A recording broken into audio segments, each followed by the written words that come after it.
नमस्कार दोस्तों, स्वागत करता हूं आपको द जीनियस स्टडी पर। दोस्तों, आपके लिए स्पीडी सामान्य धन बुक का वीडियो लेकर आ रहा हूं। उसमें आज पार्ट 191 है। इसके पीछे का सारा वीडियो आप डिस्क्रिप्शन में दी लिंक पे जाकर देख सकते हैं या फिर प्लेलिस्ट बना हुआ है उसमें भी जाके आप देख सकते हैं। तो चलिए दोस्तों, वीडियो को स्टार्ट करते हैं। ये पेज नंबर 191 है जिसमें अर्थशास्त्र चल रहा है, जिसका नेक्स्ट क्वेश्चन है राष्ट्रीय कृषि बीमा योजना लागू की गई थी 1999 से 2000 ईस्वी के बीच। राष्ट्रीय कृषि बीमा योजना लागू की गई थी 1999 से 2000। ग्रामीण क्षेत्रों में महिला एवं बाल विकास कार्यक्रम प्रारंभ हुआ था 1982 को। ग्रामीण क्षेत्रों में महिला एवं बाल विकास कार्यक्रम प्रारंभ हुआ था 1982 को। कपाड का गठन हुआ था 1 सितंबर 1986 को, मुख्यालय नई दिल्ली। कपाड का गठन हुआ था 1 सितंबर 1986 ईस्वी को, जिसका मुख्यालय कहाँ पे स्थित है? नई दिल्ली में।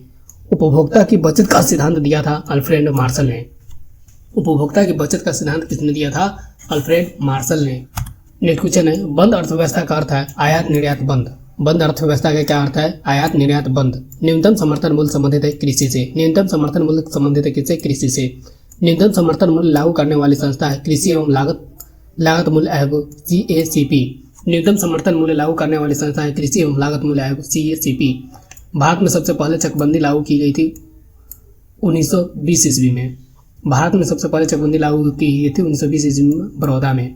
चकबंदी के दो प्रकार है, ऐच्छिक एवं अनिवार्य। चकबंदी के दो प्रकार क्या है? ऐच्छिक एवं अनिवार्य। नेक्स्ट क्वेश्चन है ऐच्छिक चकबंदी की शुरुआत हुई थी 1921 ईस्वी में पंजाब से। ऐच्छिक चकबंदी की शुरुआत हुई थी 1921 ईस्वी से पंजाब में। अनिवार्य चकबंदी की शुरुआत हुई थी 1928 ईस्वी में मध्य प्रदेश से। अनिवार्य चकबंदी की शुरुआत हुई थी 1928 ईस्वी में मध्य प्रदेश से। देश में सर्वाधिक जोतों का प्रकार है सीमांत जोत। देश में सर्वाधिक जोतों का प्रकार है सीमांत जोत। जोतों का आकार सबसे कम है केरल में। जोतों का आकार सबसे कम है केरल में। जोतों का आकार सर्वाधिक है राजस्थान में। जोतों का प्रकार सर्वाधिक है राजस्थान में। नेक्स्ट क्वेश्चन है भारत में कृषि वर्ष मनाया जाता है 1 अप्रैल से 31 ईस्वी को। सॉरी दोस्तों, भारत में कृषि वर्ष मनाया जाता है 1 अप्रैल से 31 मार्च तक। भारत में कृषि वर्ष मनाया जाता है 1 अप्रैल से 31 मार्च तक। रबी फसल बोई जाती है अक्टूबर नवंबर में। रबी फसल कब बोई जाती है? अक्टूबर नवंबर में। खरीफ फसल बोई जाती है जून जुलाई में। खरीफ फसल कब बोई जाती है? जून जुलाई में। रबी फसल है गेहूं, जौ, चना, मटर, सरसों। रबी फसल कौन कौन सी है? गेहूं, जौ, चना, मटर, सरसों इत्यादि। खरीफ फसल कौन कौन सी है? चावल, बाजरा, मक्का। चावल, बाजरा, मक्का खरीफ फसल है। जायज फसल कौन है? ककड़ी, तरबूज, खीरा, सब्जी। जायज फसल कौन कौन सी है? ककड़ी, तरबूज, खीरा, सब्जी। भारत की मुख्य खाद्य फसल क्या है? चावल। भारत की मुख्य खाद्य फसल क्या है? नेक्स्ट क्वेश्चन है हरित क्रांति शब्द के सर्वप्रथम प्रयोगकर्ता थे डॉक्टर विलियम गॉड। हरित क्रांति शब्द के सर्वप्रथम प्रयोगकर्ता कौन थे? Doctor William God. हरित क्रांति की शुरुआत हुई थी 1967-68 में। हरित क्रांति की शुरुआत कब हुई? 1967-68 में।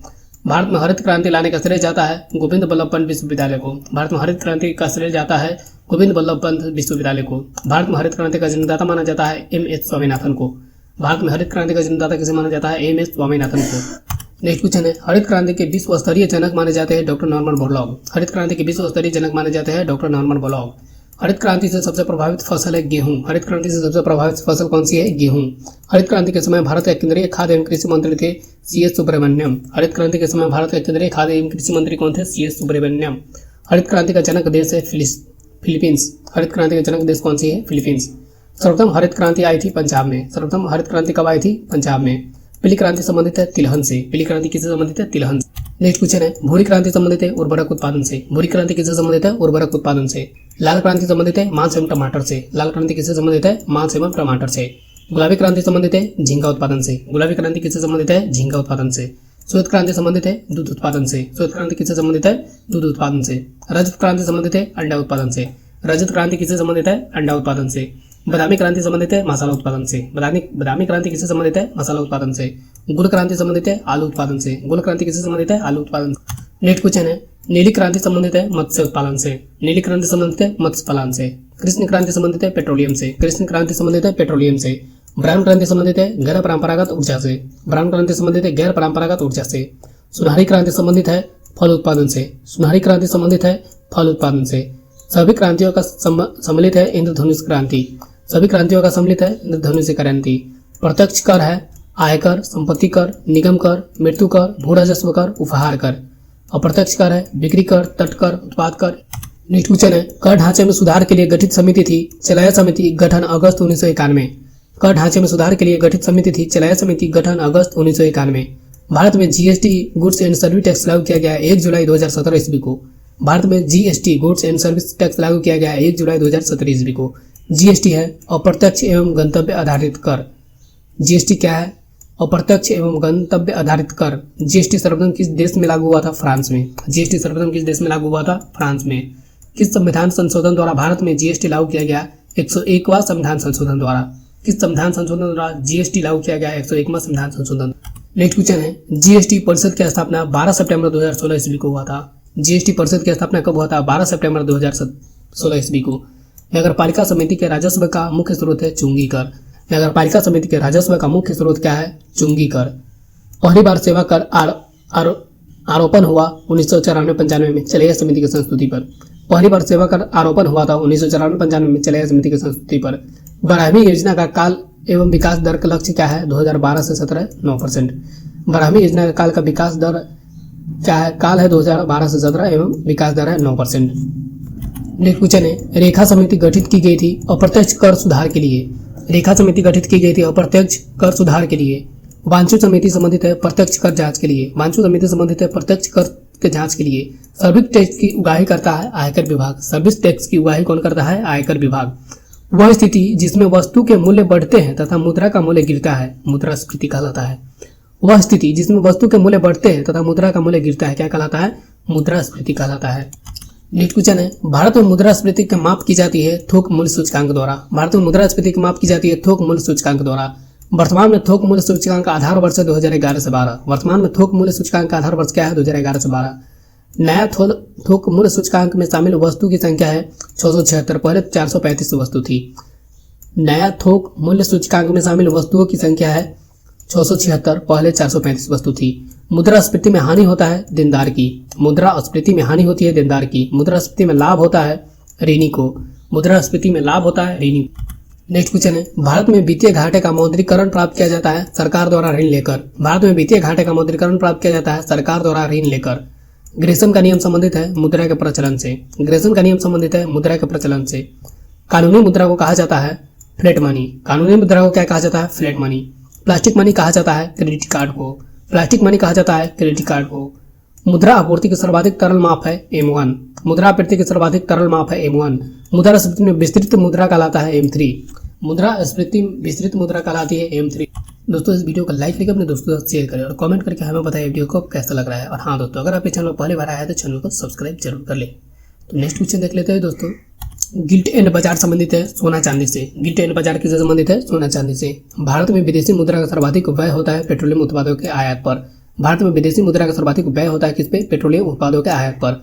भारत को सर्वाधिक विदेशी मुद्रा प्राप्त होता है तरल रत्न एवं आभूषण से।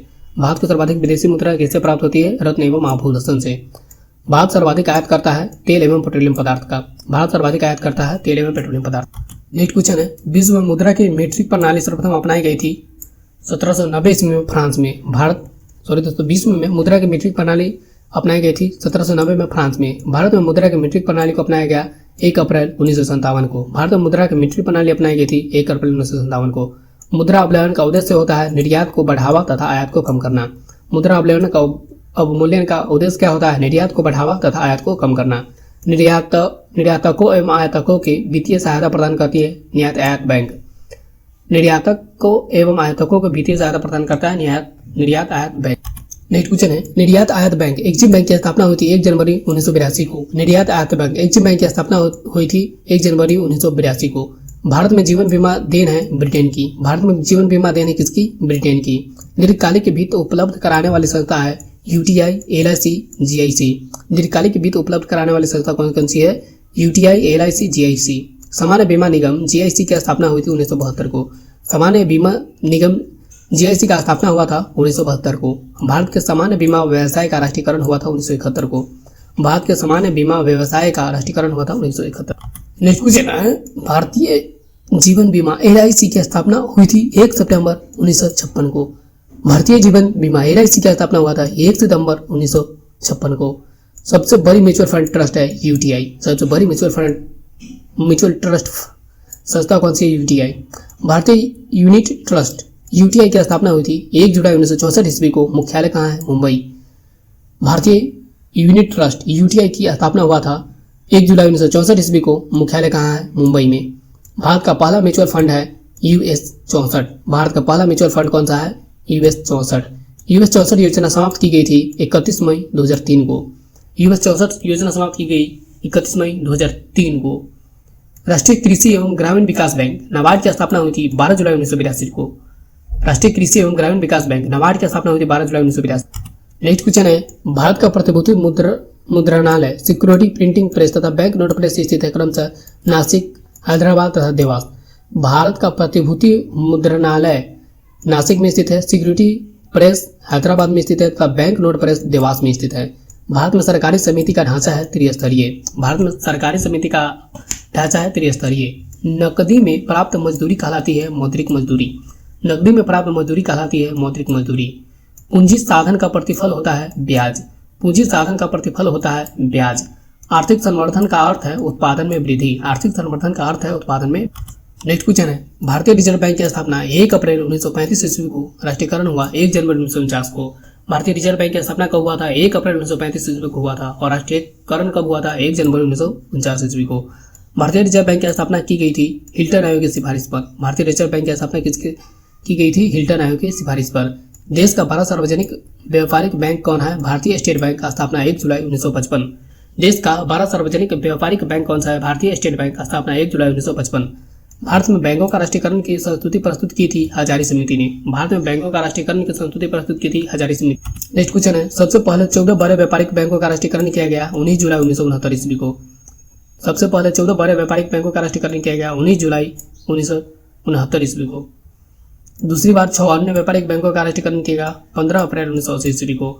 दूसरी बार 6 अन्य व्यापारिक बैंकों का राष्ट्रीयकरण किया गया 15 अप्रैल 1980 ईस्वी को। दोस्तों इस वीडियो को लाइक करके अपने दोस्तों तक शेयर करें और कमेंट करके हमें बताइए वीडियो को आपको कैसा लग रहा है। और हाँ दोस्तों, अगर आप इस चैनल में पहली बार आए तो चैनल को जरूर से जरूर सब्सक्राइब कर लें। मिलते हैं नेक्स्ट वीडियो में। Thank you.